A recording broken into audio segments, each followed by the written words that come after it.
funds pala. Ibang-iba po yun. Mga kapatid ko sa Panginoon, ibang-iba. Ang unprogrammed, hindi po dumadaan sa scrutiny ng Kamara, sa scrutiny ng Senado. Iba po yun. Ibang item po yun. Aba, nagulat po ang lahat. Nasaan program pala? Ang program, Malacanang ang nagdi-decide yan. Bago mapondohan ang program, dapat may bagong buwis. Bago may program, dapat over-collection ng buwis. Dapat ang mga government-owned and controlled corporations, dapat maraming nakolekta.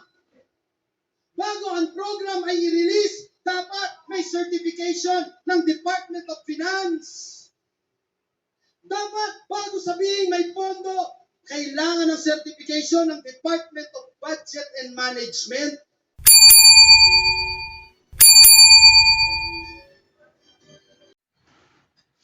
So ayan po, mga viewers ko. Morning po sa inyo lahat.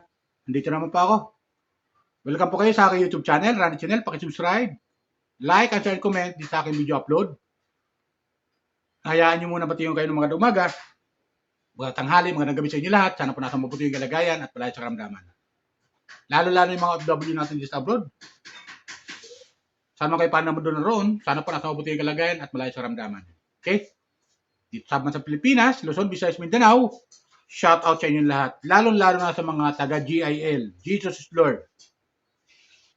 Maganda umaga po sa inyo lahat. Ito upload ko mga viewers ko. Ito yung napanood kong video ng talumpati, pagpapaliwanag ng isang pastor o isang membro ng ating Senado na si Senator Joel Villanueva. Napanood ko ito. At doon sa kanyang paliwanag, ay doon natin nalaman mga viewers ko na kasi isinangkot siya dito sa flood control na ni Bryce Hernandez na isang district engineer diyan sa Bulacan sa flood control. Alam niyo kasi mga viewers ko, hindi mangyayari sana yan yung project na yan yung flood control na yan. Kung ginawa lang ng tama nito mga engineer na to, hindi nakipagsabuatan sa mga kontraktor, hindi mangyayari sana yan yung pagbaha, paglubog ng baha diyan sa Bulacan. Maaring may baha pa rin pero hindi ganong kalalim at hindi ganong laking problema. Sabihin, wala mga kababayan tayo na aanorin, wala mga kababayan tayo na sasawi dahil sa pagragasa ng tubig baha. Di ba, mga viewers ko? Wala mga kagamitan ng mga pag-ari-arian sa bahay na pinagpaguran, pinaghirapan ng mga may-ari ng bahay ng ating mga mamayan na masisira. Di ba ganun yun, mga viewers ko? Pero dito kasi, sinasangkot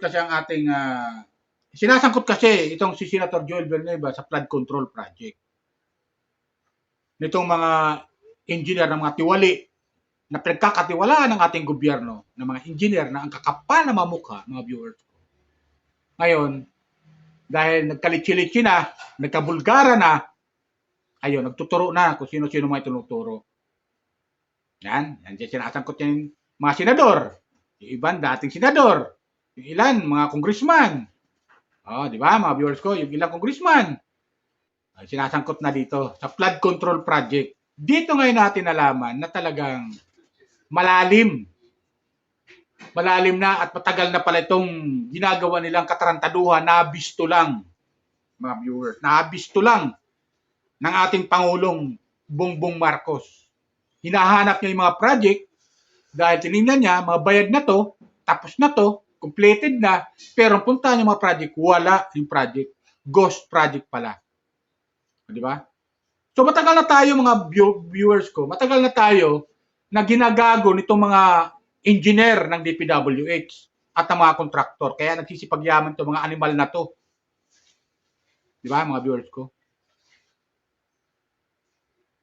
Kung ang pagnanakaw ay, ang parusa ay kamatayan kaagad, ay tatamaan kaagad ng kidlat, siguro itong mga animal na to, mga patay na to. Mga patay na to kaagad eh. Kung magnanakaw ng ganong bilyon-bilyon, siguro itong mga animal na to, mga patay na to lahat kaagad. Ito mga magnanakaw na to sa ating gobyerno. Mga patay na to lahat. Kung ang parusa kaagad ay pag nagnakaw sila tapos magkakaroon ng kidlat, tamaan sila ng kidlat, mga patay na to eh. Ito nga lang eh, hindi ganun eh. Dito sa mundong babaw, malas mo lang pag tinamaan ka ng kidlat talaga. Pero itong mga demonyo na to, sorry for the word itong mga animal na to, ang kakapal na mukha, wala silang pakialam kung may malunod, wala silang pakialam kung may anurin ng baha, wala silang pakialam kung may mga masirang gamit, wala silang pakialam kung may maano na bahay, basta ang importante, busog sila sa kanilang kalukuhan ng pagnanakaw ng pera ng kaban ng bayan. Diba ganun yung mga viewers ko? Nagipagsabuatan sa mga kontraktor, ito mga engineer at nagkakatiwala natin na sila sana ang susubaybay pag mumunito sa mga project, ang nangyari, sila pa yung mga magnanakaw. Ang kakapal na mga mukha, mga viewers ko. Diba? Tapos nagsasangkot na, tuturo na ng ibang mga senador. Tulad si General Joel Villanueva, tinuturo. Gigo Estrada, na ano to? Yan, si Joel Villanueva. Diba? Dating senador Bong Revilla, dating senador Nancy Binay. Pinagtuturo nila. Diba? Na ang kakapal ng mumukha ng mga engineer na to. Ganoon din yung mga congressman, pinagtuturo ng ilang mga kontraktor na nagipagsabuatan dito sa mga pagnanakaw ng pera ng kaban ng bayan. Okay? Ang kakapal talaga. Nakakainis lang mga viewers ko. Ang dami nagugutom. Ang daming inanod, ang daming nasawi sa paglubog ng baha. Pagragasan ng tubig, baha. Diyan sa Batangas, diyan sa Bicol. Ang daming nasira mga ari-arian. Ang daming struktura ang nasira dahil sa pagragasan ng tubig, baha. Pero itong mga animal na to, hindi pa naisama na ianurin ng baha at mamatay nang rumagas ang tubig, baha. Tapos pang susugal pa yung pera natin. Di ba mga viewers ko? Kayo na lang mga viewers ko ang humusga. Kung ano pinagagawa nito mga lintek na mga engineer na to na hindi pa matudas kaagad. Di ba? Ganun din yung mga kontraktor. 10 na kailang pamilya. Sana matudas na kaagad. Wala tayong pakialam dun eh, mga viewers ko. Wala tayong pakialam sa kanila. Bakit? Bakit kamo? Siyempre may mga asawa at mga anak to. So lahat yun, yung pinapakain nila sa pamilya nila, ninakaw. Sasabihin na ano kasalanan ng mga anak? Ano kasalanan ng asawa? Tama, wala kasalanan yung mga anak kasi wala naman silang alam na ginagawa ng kailang pamilya, ng kailang naghahanap buhay, na nagnanakaw pala. Tama, na wala silang kasalanan yung mga anak. Pero yung asawa, pwede bang walang alam yon? Oh, ba't ka ito nakabili ganito? Eh, trabaho mo, engineer ka, magkakasahod mo bilang engineer. 70,000 a month. Tao ito, kakabili tayo ng Lamborghini. Makakabili tayo ng mga condominium. Makapagsugal tayo ng 150,000, papatalo tayo ng sugal 5 milyon sa isang sugalan lang. Di ba ganun yung mga viewers ko? Ayan, nalaman natin yan doon sa hearing sa Senado, sa Blue Ribbon. Oh. Gawin din yung mga kontraktor. Magpapatayo tayo ng malaking struktura, makakabili tayo ng maraming stock yan. Di ba? Na ang bilis-bilis, ganun. Bakit? Wala ka ba pinapasahod ng mga tao? Hindi masama kumita. Dapat sa magandang pamamaraan. Hindi yung meron kayo na agrabyado, yung napakang tao, mga tao, lalo na tayo kaming mamamayan. Naaapakan nyo na eh. Kalabisan na yan eh. Kaya dapat talaga pag naisampa ng kaso na to mga viewers ko, sa korte dapat talaga ang desisyon ng Korte Suprema. Sana mahatulan tong mga nasasangkot na to. Mahatulan to lahat at makulong habang buhay. Makulong sila. Kung totoo man na walang piyansa ito, plunder, sana makulong sila habang buhay, mga viewers ko. Lalabas sila, dapat matanda na sila, yung 100 years na sila. Parang hindi na sila makaulit magnakaw pa uli, mga viewers ko. Bawiin lahat yung pera ninakaw nila at parusahan sila at kulong. Bawiin at ipamahagi sa taong bayan yung pera ninakaw nila. Ipamahagi dahil pera ng taong bayan yun. Pera natin yun, dapat talaga bawiin na yun ng ating gobyerno sa kanila. Lahat ng ari-arian mayroon sila, bawiin lahat ng gobyerno. Huwag tayo maniniwala doon sa sabi ng isang senador na wala tayong ebidensya ano sasauli nila ng isang sabi ng isang senador, di ba? Anong babawiin natin sa kanila? Wala pa, di pa natin napapatunayan na mayroon silang ninakaw. Sabi ng isang senador, diyan, ng isang senador. Ewan ko, di ko mababanggit sa inyong pangalan kung siyang senador yon. Anong babawiin natin sa kanila kung di pa mapapatunayan na sila ay nagdakaw? O, di ba? Hindi pa sila nahahatulan. Anong babawiin? Huwag tayo maniwala sa senador na yon kasi bugok yon. Yung senador na yon. Kitang-kita na eh. Nagbubulag-bulagan pa. Kitang-kita na nagnakaw na sila eh. O, di ba? Kitang-kita na eh. Nagnakaw na sila. Inaamin na nila eh. Meron na silang pinagbibigyan ng mga congressman. Inaamin na nila na meron silang mga kasabwat ng mga senador. Inaamin nila. Ibig sabihin lamang mga viewers ko, may katotohanan yung pagnanakaw nila. Bakit sila magtuturo ng mga kasabwat nila, ng mga senador, kasabwat nilang congressman, kung walang katotohanan? Di ba ganun yan mga viewers ko? May katotohanan. Kasi kung walang katotohanan yung mga viewers ko, ba't ako magtuturo ng kasabwat ko? Di ba? Di ako magtuturo. Susuluhin ko. Ako may kasalanan eh. Makulong ako. Mabulok ako sa kulungan. Sa bilangguan. Ako may kasalanan eh. Di ba ganun yan? Tanggap yung maparusa pero hindi. Yan nangyayari. Nagturo na sila ng mga kasabwat nila at yun na nga, nagkabulgaran. Siyempre, magalit ang taong bayan. Ang sigaw ng taong bayan, ibalik yung pera namin. Di ba nagrally noong 21? September 21, nagrally? Nagkilos protesta, Luzon, Visayas, Mindanao. Ibalik, ang sigaw ng taong bayan, ibalik ang pera namin. So, kailangan mabawi yun ng ating gobyerno. Kung anong meron sila ng mga ari-arian, bahay, lote, di ba? Kotse, mga motor, ultimo, pantingan nila sa kailang mga ipin, bawiin ng ating gobyerno. Ganon yun. Kung kailangan pati brief ng butas-butas, bawiin ang ating gobyerno. Kasi pera natin pinambili roon. Yan ang ibig ko sabihin mga gobyerno. Di ba? Ito, napakinggan natin yung pagtalumpati ni Senator Villanueva. Ang sobrang sama ng loob niya na isinasangkot sa nitong mga lintek ng mga engineer na to. Di ba? Sinasangkot ng pangalan niya dahil sa flood control. Ito, naglabas na sa loob sa kanyang talumpati doon sa anniversary ng Jesus Lord. Pakinggan natin mga viewers ko. Pakinggan natin yung kanyang talumpati. Sama ng loob niya to mga viewers ko. Na sinasangkot yung kanyang pangalan. Di ba? Lalo na yung mga taga-Jesus Lord. Comment po kayo. Like and share and comment. Di sa aking video. Pakinggan natin mga viewers ko. People, meron po bang nasaktan sa mga ginawa natin? Meron po bang nasagasaan ng mga sindikato sa mga pinaggagawa natin? No one can duel with the truth. And John chapter 8 verse 32 ang sabi doon, the truth shall set us all free.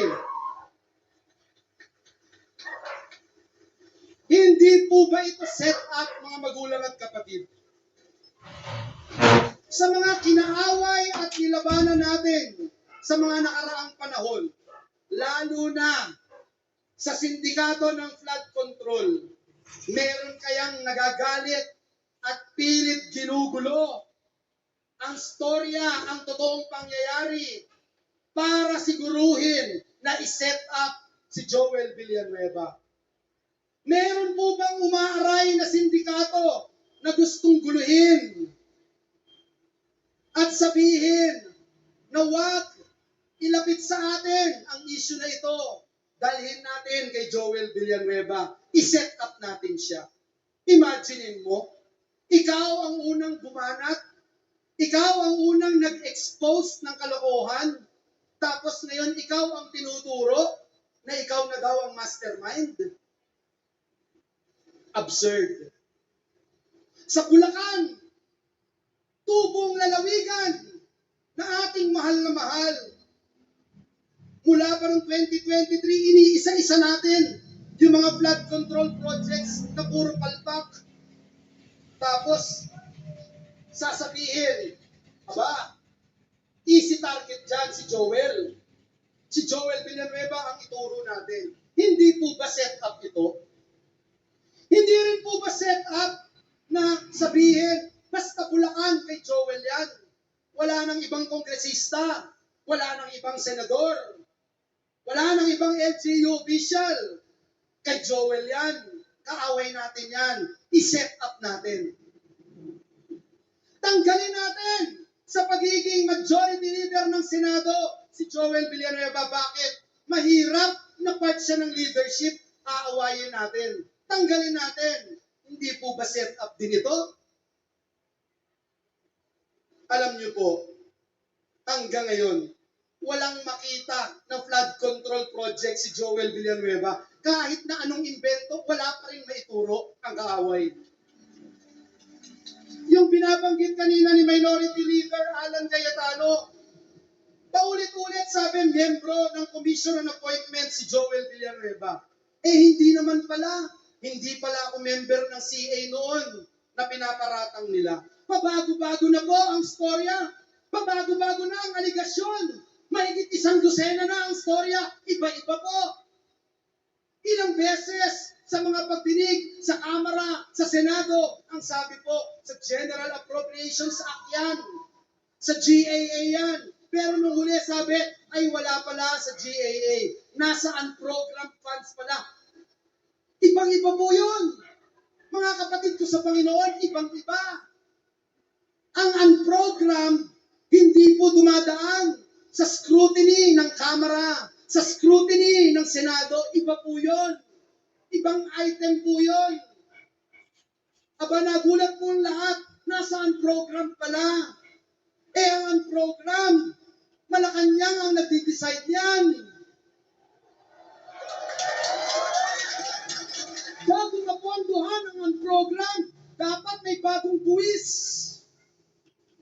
Bago may unprogrammed, dapat over-collection ng buwis. Dapat ang mga government-owned and controlled corporations, dapat maraming nakolekta. Bago ang program ay i-release, dapat may certification ng Department of Finance. Dapat bago sabihin may pondo, kailangan ng certification ng Department of Budget and Management. Kung kay Joel Villanueva yung project na yan, bakit doon niya ilalagay? Mga magulang at kapatid, nakakalungkot po itong trying hard na i-set up po ang inyong kapatid sa Panginoon. Nakalimutan po nila na ang Diyos na pinaglilingkuran natin ay buhay at makapangyarihang Diyos. Ngayon po, pinapahiya na sila unti-unti. Nagkakabulol-bulol na, nagtuturuan na. Sabi ko, nag-deliver daw ng salapi nung una sa school. Aba, binago, sabi sa church. Sabi ko, kung sa church, pati si Satanas hindi papayag sa script nyo. Tatanggap ka ng suhol sa simbahan. Aba, binago ulit, 3 beses, rest house na. Wala naman ako rest house. Incoming. Invited kayo lahat. Aba, iba-iba na po. Iba-iba na yung kwento nila. Malapit na po akong magwakas. May isang nagtanong sa akin, isang kaibigan mula sa Davao City. At sabi niya sa akin, Senator Villanueva, kung alam mo na 3 years after, gaganituhin ka, kukutsain ka, kamumuhian ka, ipapahiya ka, mula ulo hanggang paa. Pakikialaman ang iyong pamilya, ang iyong mahal sa buhay, ang iyong asawa, ang iyong anak, ang pinakamamahal mong JIL Church. Gaganituhin ka. Gagawin mo pa rin ba ang ginawa mo 3 years ago? Agad-agad po sinabi ko, of course, yes. The answer is yes. Ang mga JIL, Alam nila kung ano yung calling nila. Tayong mga JIL, alam natin kung paano natin pinapahalagahan ang pagtawag at pagpili ng Diyos sa atin. Hindi tayo pwedeng matinag. Hindi tayo pwedeng masindak ng kaaway kapag cause of God's kingdom na ang nakapalit. Our purpose is to transform this nation. Tanong po, tunay bang magbabago, matatransform ang bansang Pilipinas kung nakaupo lang po tayo? Kung binabato lang tayo ng papel, pinipitik-pitik lang tayo, matatransform ba ang Pilipinas? Baka kailangan may death threat ka rin. Baka kailangan may pinapahiya ka rin. May mga nagsasabi ng mga ridiculous manufactured stories para nang sa ganoon, mapukaw ang iyong apoy sa iyong puso na tunay na sumunod sa Diyos. Dinggin ang kanyang pagkakatawag sa iyo upang magbago ang minamahal nating bansang Pilipinas. So ayun, di ba, mga viewers? Napanood natin, di ba? Napakinggan natin yung sa lobby ni Senator Joel Villanueva. Matagal na pala niyang binubulgar ito eh. Matagal niya na binubulgar ito. Pero ngayon lang nabisto to. Ngayon lang. Napakinggan natin, di ba? Na ito palang unprogram na to, mga viewers. Ito palang unprogram. Hindi pala ito dadaan sa Senado. Dito pag didinggin pala, hindi pag-uusapan sa Senado na itong unprogram na to. Kung anong project ka dapat, ganyan. Ganun din sa Kongreso, hindi rin pala ito dadaan. Yung unprogram, hindi pala dadaan sa Kongreso. Yung pala ay magagaling sa ating Pangulo. So sa gobyerno, sa ating Pangulo, executive pala to. Ang pinagtataka lang natin, bakit itong mga congressman na iilan, ay sila yung nagpalabas itong mga pera na to, na unprogram project na to. Unprogram project. Doon lang natin nalaman, mga viewers ko, hindi pala to dadaan sa hearing ng Senado o deliberation o debate sa Senado. Yung project, yung unprogram na to. Gawin din sa Kongreso. Ito ay isinasarili lang pala nila. At sila nag-uusap-usap. Ito, lalagyan ng project. Ito, lalagyan natin ganito, ganyan. At kailangan na may buwis, may sobrang buwis na makukuha ang ating gobyerno. At doon nga ilalaan yung sobrang buwis na yon doon sa mga project na hindi nakaplano. Di ba gano'n? Kaya ninakaw nila, sinamantala nila yung pagnanakaw dahil hindi pala dumadaan sa Senado to, na hearing. Hindi pala dumadaan sa Kongreso to. Kaya sinamantala nila. Akala nila yung pinagagawin ng katarantaduhan ay hindi mabibisto. Ito, nabisto na nga. At ang sigaw ng taong bayan, ibalik ang pera namin. Ibalik nyo ang pera namin. Mga kapal ang mumukha, mga magnanakaw kayo, ibalik nyo ang pera namin. Yan ang sigaw ng taong bayan. Di ba mga viewers ko? May pakasukaso pa. Sana ang ating hustisya gumulong, ang hustisya sana, para paniwalaan naman ng taong bayan na mayroon tayong hustisya sa bansang Pilipinas. Itong mga taong itong nasasangkot, dapat makasuhan at makulong. Para maniwala ang taong bayan na mayroon tayong hustisya. Sampol na to mga viewers ko eh. Sampol na to. Yung pagsasampa ng kaso sa ICC kay President Digong Duterte. Bakit napunta sa ICC ang kaso? Bakit napunta ba't doon nagsampa ng kaso ang mga nagrereklamo sa ICC? Kung may tiwala ang taong bayan na nagsampang kaso dito sa ating bansa, sa hustisya, ng hustisya na ating bansa. Bakit sa ICC? Na meron naman tayong hustisya dito sa bansa Pilipinas. Bakit doon sa ibang bansa pa na hindi naman natin sakop yun? Di ba? Bakit dinala dito ng ating Pangulo na hindi naman sakop yun? Kung may tiwala ang taong bayan sa hustisya ng bansang Pilipinas. Di ba ganun yan? Sana, dito sa mga nasasangkot na kaso, sa kaso na to, sa flood control project, sa mga nasasangkot ha, sa mga kasabwat, sa mga kontraktor na to, sana ang ating hustisya dito sa Pilipinas, makasuhan itong mga magnanakaw na to, itong mga nasasangkot, at yung mga kasabwat. Di ba? Wala mang sisinuhin basta kasabwat. Kung napatunayan na sila yung kasabwat, dapat hatulan sila ng ating husgado dito sa bansang Pilipinas. Para ang tiwala ng taong bayan manatili na mayroong hustisya dito sa ating bansang Pilipinas. Ganun yun, mga viewers ko. Komentahan ko tama sinasabi ko. Di ba? Comment lang kayo. Kasi nagtataka ako meron tayong husgado, may sarili tayong husgado sa bansang Pilipinas. Bakit ang dating Pangulo dinala sa ibang bansa? At doon nahatulan, doon didigan ng kaso sa ibang bansa. Bakit? Wala bang tiwala itong mga nagreklamo sa ating Pangulo? Sa ating husgado? Sa ating hustisya sa Pilipinas? Ganun ba yun? Pagkakaintindi natin, mga viewers ko? Ngayon, dito sa flood control na to, mapapatunayan natin na may hustisya sa bansang Pilipinas. Na itong malalaking tao na to, na makasabwat, ay mahahatulan ng habang buhay na pagkabilanggo kung totoo mang plunder ito at walang piyansa. Di ba? Ganun yan, mga viewers ko? Okay, comment lang kayo, mga viewers ko. Paalala ko lang, yun sa akin. Baka meron pang nanonood dyan, lalo na yung mga taga Jesus is Lord. Jesus Lord, mga mga viewers, mga kuha natin, subscribe lang po kayo, like and share, comment dito sa ating video upload, okay? Sana lumabas dinggin ng ating hustisya dito sa bansang Pilipinas, itong mga sinasangkot ng mga senador, kasama si Senator Joel Villanueva, mapatunayan ang ating husgado na wala itong kasalanan. Para maniwalang taong bayan na may hustisya sa bansang Pilipinas. Di ba? Hatulan ang dapat hatulan. Bawiin ang dapat bawiin na hindi sa kanila. At ikulong sila ng habang buhay na pagkabilanggo. Hatulan sila ng habang buhay na pagkabilanggo. Okay? Yan lang po. Bye. Ingat po tayo lagi. Pagpalain po tayo ng pumikap.